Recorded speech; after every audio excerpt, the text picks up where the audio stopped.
Hi, and welcome to VR for Work. I'm your host, Rick, and we're recording today on June 11th, 2020. Thank you for joining us. This is the show where we talk about how you can get the most out of your VR headsets in regards to productivity and efficiency and getting actual work done. This is beyond just gaming and entertainment. There's lots of sites that talk to you about that.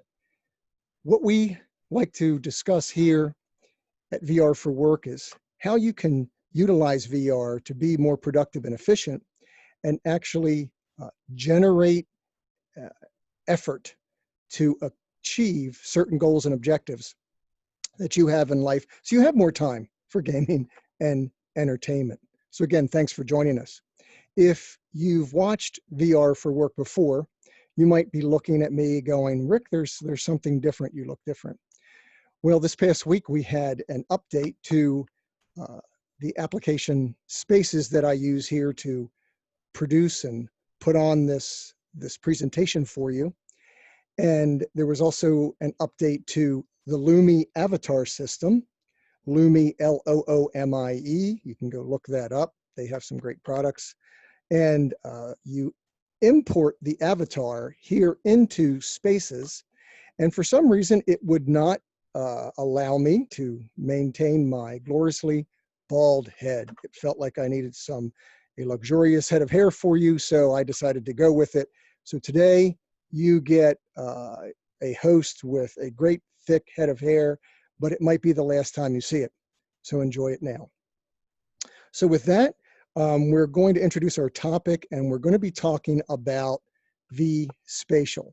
Now, vSpatial is an application we covered a couple of weeks back. It's one of the desktop emulation pieces of software that I use on a regular basis. I love vSpatial. Use it just about every day when I work from home to crank out email, documents, PowerPoints, participate in VoIP calls while I'm in there. But I do a good bit of my work while I'm in vSpatial. But what we didn't get to talk about at our initial overview were the meeting and collaboration features. And so we're back today to talk about vSpatial meeting and collaboration. And so with that, give me 1 second as I go across the stage and get myself set up. And we will jump right in. Okay, so like I said, we're talking about vSpatial meeting and collaboration features. It's a little bit of follow-up to the vSpatial presentation we did 2 or 3 weeks ago. So we're not going to be pausing to talk a lot about the UI features there. If you may want to watch that episode before coming back to this one. So within vSpatial, you can hold a meeting with up to 4 people if you're in a Quest like I am, right? Due to the memory limitations, 4 is it for Quest. And 16 if you're on PC VR. So if your headset's connected to a laptop or a desktop via a cable, you can use the resources of that desktop or laptop to help support that number of people for your meeting.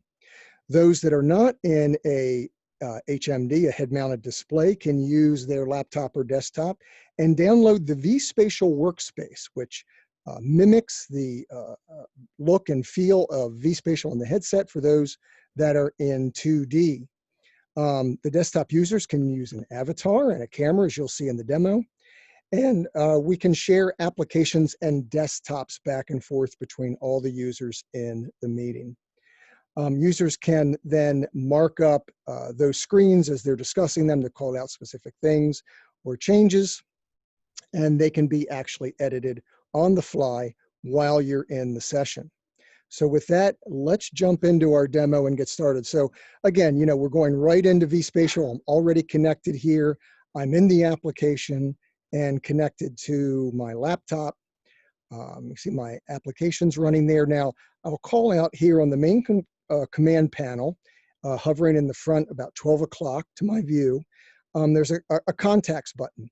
And you add contacts in vSpatial by adding them via their email. So once you've kind of downloaded either the workstation on your laptop or desktop or connected to it in your head-mounted display of choice, You're kind of entered in that vSpatial contacts list, and people can be added right from there via their email address. So in this case, I'm going to be connecting to my son, Justin, who lives the next state over. He's on a laptop where he's downloaded the vSpatial workstation. And as I'm calling him up, you can see that the panel changes. I can see a timer start on my call, date and time of the call, excuse me. And I have a little hang up icon once we're done. So once we connect, boom, there he is. So I see sitting or floating across from me, across from the vSpatial desk, Justin joining my call. So I have visual fidelity of him and his avatar, and on his desktop, he actually sees me and my avatar across the desk from him. And then we're talking just like we're on a phone call. The call quality of the voice over IP call, which we're obviously using here, was great. That can vary depending on your connection, but in this particular case, this went really, really smoothly for us. No glitches or issues at all with the sound. So I'm pulling down a web browser application from my app visor, and Justin's actually commenting on what he can see and how much. Actually, he said, "I like this space," so he finds it very clean and easy to look at and navigate. So I've picked this window or this application. I've pulled it down in my workspace. And I'm kind of now down here at the bottom. Once you're in a meeting, there's a few new controls that are added to each screen you open. There's a sharing button and a drawing button. So again, if you had seen the other vSpatial video, you know that I can have these windows wrapping all the way around me. I can have 6, 8 applications or windows, and I can choose which one of them I'm sharing at a given time. So I've also implemented the drawing tool here. I've selected it, and you can see I have a light green bar that I've drawn across the URL. So I'm just kind of talking to Justin saying, hey, why don't you pull up your browser, go here, and you can download this like I have on my desktop. And you can see now there's a pink highlighter around the URL, and that's the color he has. And if you notice, it then fades after a few seconds. So there's not a permanency to the markups. They're just there to call out something that might be being discussed at a given moment. So again, we're kind of playing with the markers. And another thing that you might notice is that, you know, when it's just one other person and yourself, not a big deal. But if you're in a meeting with several other folks, and maybe you have this screen in your view, and you're wondering who's making that mark, there's a little translucent icon and a name, so you kind of know who's marking what on the screen at that moment. So that marking fades away over a period of time.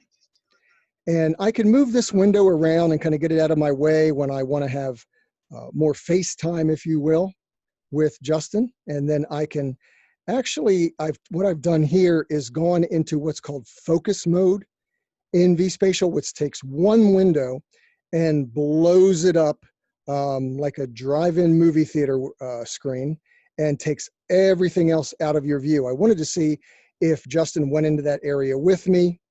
He didn't, but we never broke voice communications. So I was able to go into focus mode with that big window and still be able to talk to him. Now, I'm at this point just kind of stepping in close so you can kind of see the fidelity of the avatar that's being used for the guest. It's just a torso, no hands, no arms.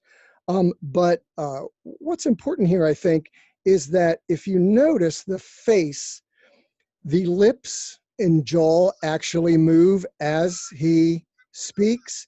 The eyes blink and move, I'm sure not directionally, but it gives it a sense of real presence and purpose that they're out there across from you. So Again, I'm going to just pull down a window and share it with Justin. Click the little sharing button, and he has it on his screen. Now I'm going to jump ahead because what he's doing, and this was where we ran into a little bit of trouble, and it really had to do with just having a tutorial that is needed for the end user on a PC to kind of know how to share their windows. So when he shares it, it shows up in my app view. Let me back up here a second. So when he shows up his window, it shows up in my app view, and then I can actually grab it and pull it down into my workspace. So it's up here, and boom, I can pull it up and see Justin's window. All right, let's see, we'll move forward.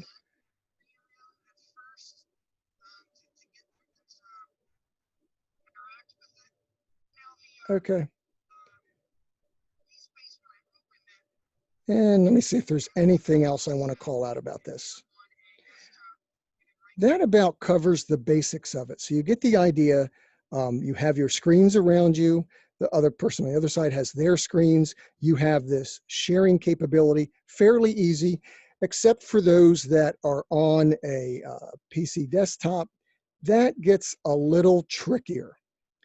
So the bottom line that I want to get to here, vSpatial, meeting and collaboration features, easy to invite users by email. Once you have their email and you know they're on the platform, you can add them to a contacts list.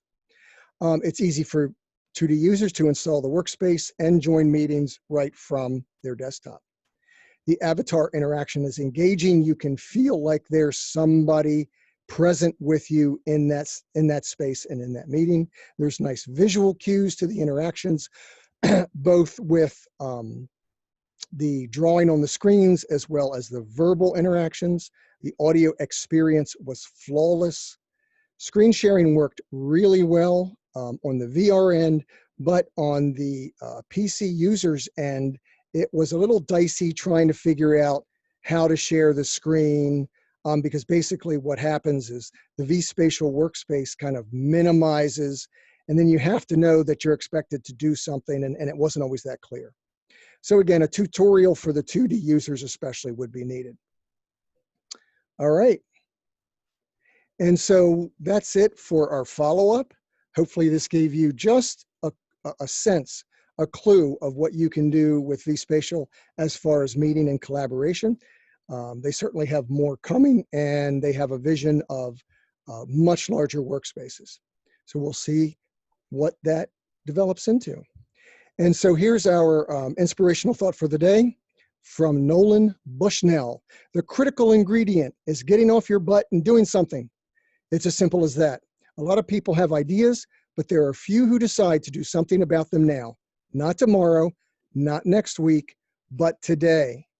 So here's to you doing something by being here with VR for Work, educating yourself on how you can utilize VR to be productive and efficient, and being forward-looking to understand that this platform is poised to really change the future of things. So thank you very much. We appreciate you being with us here today, and we hope to see you again soon here at VR for Work. Bye now.